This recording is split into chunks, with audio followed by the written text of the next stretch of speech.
خوف خدا بڑھائے گا رحمان کا کلام، جنت میں لے کے جائے گا رحمان کا کلام۔ الحمدللہ رب العالمین والصلاة والسلام علی سید المرسلین، اما بعد فاعوذ باللہ من الشیطان الرجیم، بسم اللہ الرحمن الرحیم، الصلاة والسلام علیک یا رسول اللہ وعلی آلک واصحابک یا حبیب اللہ، الصلاة والسلام علیک یا نبی اللہ وعلی آلک واصحابک یا نور اللہ۔ شعب الایمان حدیث نمبر 3035 صحابی رسول حضرت سیدنا انس بن مالک رضی اللہ تعالی عنہ بیان کرتے ہیں، رسول بے مثال بی بی آمینہ کے لال محبوب رب ذوالجلال صلی اللہ علیہ وسلم نے ارشاد فرمایا، قیامت کے دن ہر جگہ میرے سب سے زیادہ قریب وہ شخص ہوگا جس نے دنیا میں مجھ پر سب سے زیادہ درود پڑھا ہوگا۔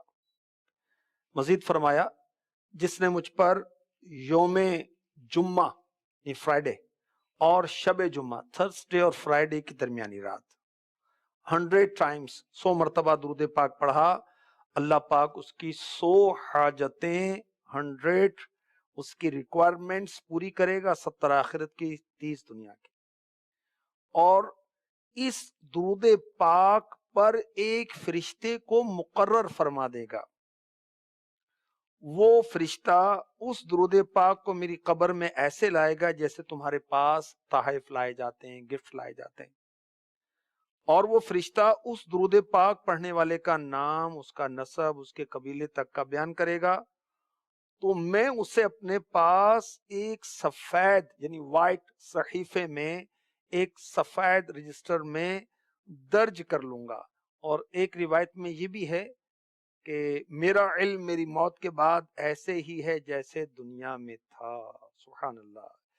ورد جس نے کیا درود شریف، ورد جس نے کیا درود شریف، اور دل سے پڑھا درود شریف، حاجتیں سب روا ہوئی اس کی، حاجتیں سب روا ہوئی اس کی، ہے عجب کیمیا درود شریف، آپ کا سایہ حشر میں ہوگا جس نے اکثر پڑھا درود شریف، ورد جس نے کیا درود شریف، اور دل سے پڑھا درود شریف۔ علی الحبیب صلی اللہ تعالی علی محمد صلی اللہ علی سیدنا و مولانا محمد۔ قرآن کی شان کے آج کے سلسلے میں، قرآن کی شان کما حقہ کون بیان کر سکتا ہے، کچھ نہ کچھ بتایا جائے گا، ہمارا ذوق و شوق بڑھے۔ اور آج میں آپ کو ایک قرآن کی غیبی خبر، بہت ساری غیبی خبریں قرآن نے دی جو پوری ہوئی، اور بیت المقدس کے بارے میں ایک غیبی خبر قرآن نے دی، سورہ بقرہ میں ہے، وہ بھی میں آپ کو سناؤں گا۔ اور انشاءاللہ سورہ اسرا، یہ 15ویں پارے میں ہے، سورہ بنی اسرائیل بھی اس کو کہتے ہیں، اس کی بھی میں آپ کو برکت بتاؤں گا، بہت بڑی روایت اس کے تعلق سے۔ قرآن پاک رب کا کلام، اللہ تعالی کی طرف سے نازل ہوا آخری الہامی کتاب ہے۔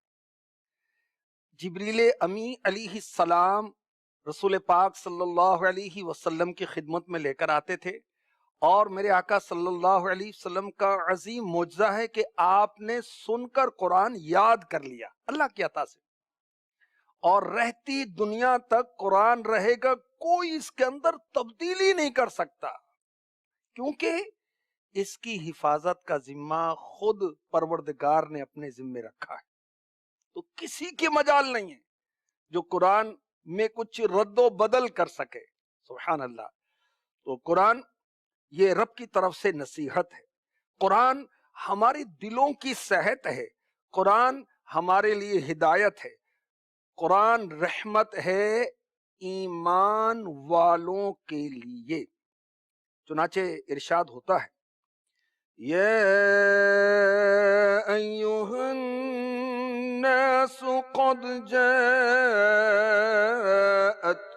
موعظۃ من ربکم وشفاء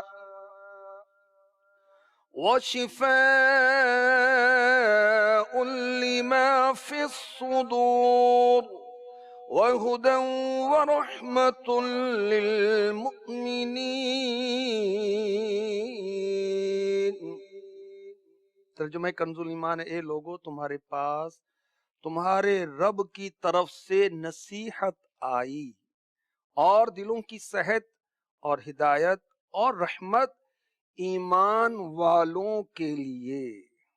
سبحان اللہ۔ قرآن نصیحت ہے، طرح طرح کی نصیحتیں قرآن پاک میں ذکر کی گئی ہیں۔ قرآن شفا ہے، قرآن ہدایت ہے، نجات کا راستہ دکھاتا ہے، نجات کے راستے پر چلاتا ہے۔ قرآن کیا ہے؟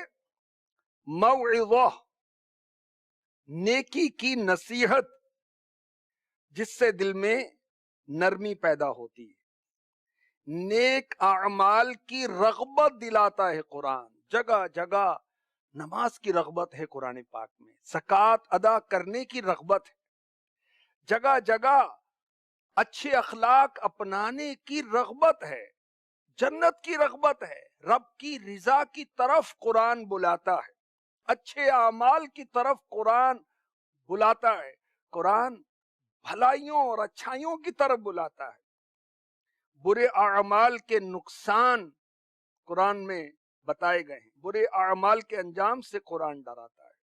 سبحان اللہ۔ قرآن واعظ و نصیحت کرنے والا ہے، قرآن دلوں کی شفا ہے۔ کس چیز کی شفا ہے؟ دل کے جتنے بھی امراض ہیں، کینہ ہے، دل میں دشمنی ہے، حسد ہے، بغض ہے، برے عقیدے ہیں، قرآن پڑھیں، عمل کریں، اندرونی بیماریاں ساری چلے جائیں گی۔ اور سبحان اللہ، اس آیت کے اندر جو بھی تلاوت کی گئی، ہمیں مفسرین نے بتایا، علامہ ساوی رحمۃ اللہ تعالی علیہ نے لکھا، جو کہ بہت بڑے مفسر قرآن ہیں، کہ اس آیت میں شریعت، طریقت، حقیقت تینوں کی طرف اشارہ ہے۔ شریعت کی طرف اشارہ اس حصے میں ہے موعظۃ من ربکم، شریعت ظاہری طہارت سے حاصل ہوتی، اور طریقت کی طرف اشارہ ہے وشفاء لما فی الصدور، کیونکہ طریقت باطن کو ہر نامناسب چیز سے پاک کرتی ہے، اور ہدایت حقیقت کی طرف اشارہ ہے وَهُدًى وَرَحْمَةٌ لِّلْمُؤْمِنِينَ، حقیقت کے ذریعے دلوں میں انوار کی تجلیات پھیلتی ہیں۔ تو قرآن پاک ہمیں نصیحت کرتا ہے، نیک اعمال کی ترغیب دلاتا ہے، یہ قرآن کی شان ہے۔ سورہ کہف کی آیت نمبر 110 دیکھیں،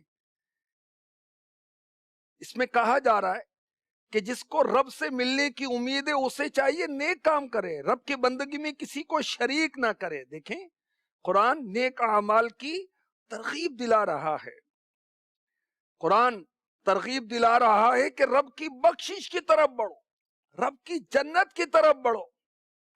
قرآن گناہوں سے توبہ کی طرف ابھار رہا ہے، اللہ تعالیٰ کے فرائض کی ترغیب دلا رہا ہے۔ سبحان اللہ۔ اور جو پرہیزگار ہیں ان کے لیے اللہ کے نیک بندے کون ہیں؟ اللہ اکبر، جو اللہ کی راہ میں خرچ کرتے ہیں، قرآن نے بتایا، خوشی میں، رنج میں، غصہ پینے والے، لوگوں سے درگزر کرنے والے، ان کے بارے میں کہا واللہ یحب المحسنین، اور نیک لوگ اللہ کے محبوب ہیں۔ یہ ہے قرآن کی نصیحت۔ بندہ کوئی بے حیائی کا کام کرے، اپنی جان پر ظلم کرے، گناہ کرے، اللہ کو یاد کرے، گناہوں کی معافی چاہے، تو اللہ تبارک و تعالی گناہوں کو معاف فرما دیتا ہے۔ یہ قرآن کی تعلیمات ہیں، یہ قرآن کی نصیحتیں ہیں، اور جو اللہ کی بارگاہ میں سچی توبہ کرتے ہیں، قرآن نے ان کو بشارت سنائی رب کی بخشش کی، جنتوں کی۔ اور سبحان اللہ، یہ قرآن جو ہے یہ راہ دکھاتا ہے پرہیزگاروں کو۔ هذا بیان للناس وہدی وموعظۃ للمتقین، یہ لوگوں کو بتانا اور راہ دکھانا اور پرہیزگاروں کو نصیحت ہے۔ قرآن نصیحت کرتا ہے کہ اللہ سے ڈرو، قرآن نصیحت کرتا ہے کہ مسلمان ہو کر مرنا۔ کیا ارشاد ہوتا ہے؟ یا ایھا الذین آمنوا اتقوا اللہ حق تقاتہ ولا تموتن الا وانتم مسلمون۔ اے ایمان والو، اللہ سے ڈرو جیسا اس سے ڈرنے کا حق ہے، اور ہرگز نہ مرنا مگر مسلمان، وَلَا تَمُوتُنَّ إِلَّا وَأَنْتُمْ مُسْلِمُونَ۔ مفتی احمد یار خان نعیمی رحمۃ اللہ تعالی علیہ نے بڑی پیاری بات لکھی کہ مسلمان ہونا کمال نہیں، مسلمان مرنا کمال ہے۔ قرآن نے نصیحت کی آخرت کے گھر کی طرف، اور موعظہ کیا ہے قرآن میں؟ نیکی کی رغبت اور نیکی کے انعام کی طرف قرآن ابھارتا ہے۔ سبحان اللہ۔ اور سابقہ امتوں کے نازل ہونے والے عذابات قرآن میں بیان کیے گئے تاکہ اس کے بندے ڈریں اور اللہ تعالی کی بارگاہ میں سچی توبہ کریں۔ قرآن نے نصیحت کی، اور نصیحت کے لیے قرآن کے اندر واقعات بیان کیے گئے۔ حضرت یوسف علیہ السلام، ان کے بھائیوں کا واقعہ، حضرت آدم علیہ السلام، ان کے بیٹوں کا واقعہ، حضرت نوح علیہ السلام، ان کی قوم کا واقعہ، حضرت صالح علیہ السلام اور ان کی قوم کا واقعہ، حضرت ہود علیہ السلام، ان کی قوم کا واقعہ قرآن پاک میں ہے۔ کتنے واقعات ہیں! اور یہ کیا ہیں؟ یہ بھی موعظہ ہیں، نصیحت ہیں۔ ارشاد ہوتا ہے وَلَقَدْ أَنزَلْنَا إِلَيْكُمْ آيَاتٍ مُبَيِّنَاتٍ وَمَثَلًا مِّنَ الَّذِينَ خَلَوْا مِن قَبْلِكُمْ وَمَوْعِظَةً لِّلْمُتَّقِينَ۔ اور بے شک ہم نے اتاری تمہاری طرف روشن آیتیں اور کچھ ان لوگوں کا بیان جو تم سے پہلے ہو گزرے، اور ڈر والوں کے لیے نصیحت۔ تو قرآن پاک نصیحت ہے۔ متقین کا خاص کیوں تذکرہ کیا؟ کہ اس کی نصیحت سے پرہیزگار لوگ فائدہ اٹھاتے ہیں۔ قرآن نصیحت حاصل کرنے کا بہترین ذریعہ۔ جی ہاں، اس کی برکت سے دلوں کی سختی دور ہوتی ہے۔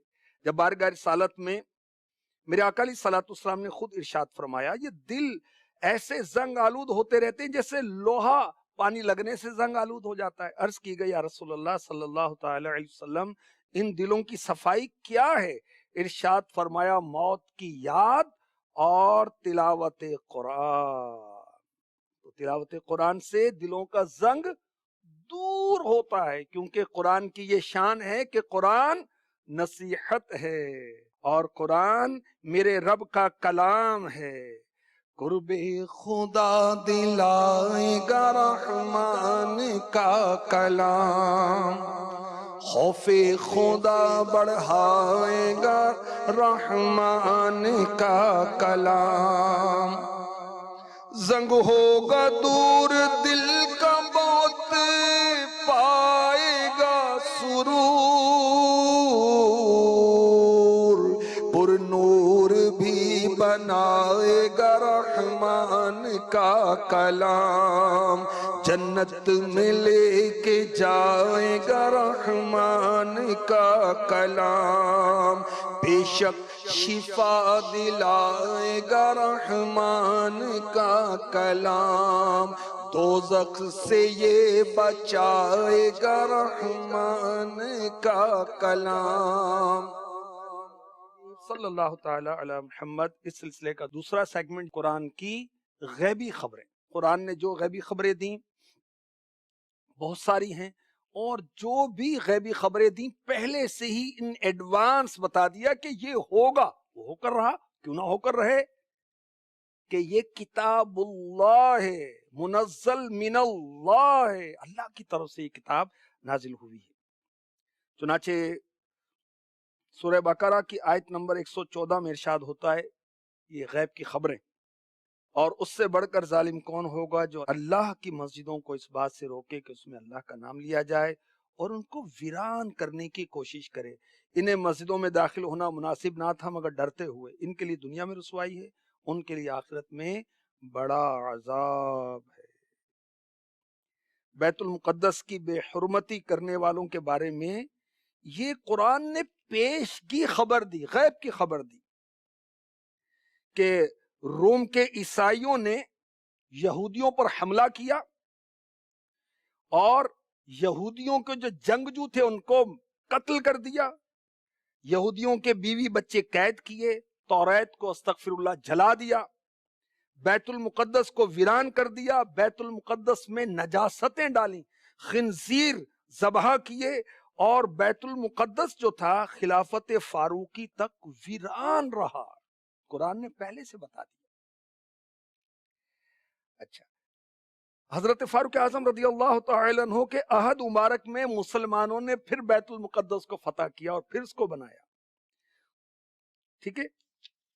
تو قرآن نے جو غیبی خبر دی وہ پوری ہوئی کہ عیسائیوں نے، کرسچنز نے ایسا کیا کہ یہودیوں کو وہاں پر جا کر قتل کیا اور اس کو ویران کیا بیت المقدس کو، اور پھر جنہوں نے ویران کیا تھا ان کو رسوائی پہنچی دنیا میں۔ کس طرح کہ وہ قتل کیے گئے، گرفتار کیے گئے، جلا وطن کیے گئے، اور میرے آقا فاروق اعظم رضی اللہ تعالی عنہ کے مبارک دور میں، عثمان غنی رضی اللہ تعالی عنہ کے مبارک دور میں، ملک شام یہودی اور عیسائیوں کے قبضے سے نکل کر مسلمانوں کے پاس آیا اور یہ ذلیل ہو کر وہاں سے نکالے گئے۔ قرآن کی یہ غیبی خبر تھی، ان کے لیے دنیا میں رسوائی، ان کے لیے آخرت میں بڑا عذاب ہے۔ تو قرآن نے غیبی خبر دی کہ یہ مسجد ویران ہوگی، ہوئی، اس کے بعد خبر دی کہ جنہوں نے ویران کیا وہ ذلیل ہوں گے، رسوا ہوں گے، وہ رسوا ہو کر رہے، اور اللہ کی ناراضی ان کے لیے دنیا میں بھی ہے، آخرت میں بھی ہے۔ تو میرے رب کا کلام سچا کیوں نہ سچا ہو کہ میرے رب تبارک و تعالی کی طرف سے نازل ہوا اور حضور پر نازل ہوا۔ اب اس سلسلے کا تیسرا سیگمنٹ ہے سورتوں کے فضائل۔ یہ اس سلسلے کا آخری سیگمنٹ ہے۔ سورہ بنی اسرائیل، اس کو سورہ اسرا بھی کہتے ہیں۔ کیوں کہتے ہیں؟ کہ اس سورت کے ابتداء میں سبحان الذی اسرا بعبدہ لیلا من المسجد الحرام الى المسجد الاقصى الذی بارکنا حولہ لنریہ من آیاتنا انہ هو السمیع البصیر، یعنی اس میں واقعہ معراج کا اشارہ ہے پہلی آیت کے اندر، اور اس لیے اس سورت کو کہتے ہیں سورہ اسرا، ٹھیک ہے، اور بنی اسرائیل بھی اس کو کہتے ہیں۔ اس سورت کے اندر بنی اسرائیل کے عروج و زوال کا بیان ہے۔ اسرائیل کا پتہ کیا معنی ہے؟ اللہ کا بندہ۔ بنی اسرائیل کا مطلب حضرت یعقوب علیہ السلام کی اولاد، ٹھیک ہے۔ تو بنی اسرائیل کے عروج، زوال، عزت، ذلت کے احوال بیان کیے گئے ہیں، اور یہ جو سورت ہے سبحان اللہ، حضرت عبداللہ ابن مسعود رضی اللہ تعالی عنہ فرماتے ہیں سورہ بنی اسرائیل، سورہ کہف، سورہ مریم فصاحت و بلاغت میں انتہائی کمال کو پہنچی ہوئی ہے۔ ایک عرصہ ہوا میں نے اسے زبانی یاد کر لیا تھا۔ حضرت عبداللہ ابن مسعود رضی اللہ تعالی عنہ نے سورہ بنی اسرائیل کو حفظ کیا تھا۔ میرے آقا صلی اللہ علیہ وسلم بستر پر نیند فرمانے سے قبل سورہ بنی اسرائیل اور سورہ زمر کی تلاوت فرمایا کرتے تھے۔ تو بڑی پیاری سورت ہے، اس میں میرے آقا علیہ الصلوۃ والسلام کے عظیم معجزے معراج کا ذکر ہے، بنی اسرائیل کے حالات ہیں، اور بہت کچھ قرآن پاک کا بے مثل ہونا بھی اس میں بیان کیا گیا. حضرت آدم علیہ السلام اور فرشتوں کا انہیں سجدہ کرنے والا واقعہ بھی بیان کیا گیا. قرآن پاک کو تھوڑا تھوڑا کر کے نازل کیا گیا. اس میں کیا حکمت ہے؟ یہ بھی اس صورت کی آپ ترجمہ اور تفسیر پڑھیں گے تو انشاءاللہ آپ کو معلوم ہوگا. اور تفسیر پڑھنے کی دعوت دوں گا میں آپ کو، تفسیر صراط الجنان کی. یہ پڑھیں انشاءاللہ، بہت معلومات ملیں گی، معلومات کا خزانہ حاصل ہوگا. اللہ پاک ہمیں اپنے کلام کی محبت نصیب فرمائے، اس پر عمل کرنا نصیب فرمائے، اس کو یاد کرنا نصیب فرمائے، اس کی تعلیمات دوسروں تک پہنچانے کی توفیق عطا فرمائے، اپنے بچوں کو حافظ بنانے کی، انہیں عالم بنانے کی توفیق عطا فرمائے. آمین بجاہ النبی الامین صلی اللہ تعالی علیہ وسلم. خوف خدا بڑھائے گا رحمان کا کلام، جنت میں لے کے جائے گا رحمان کا کلام.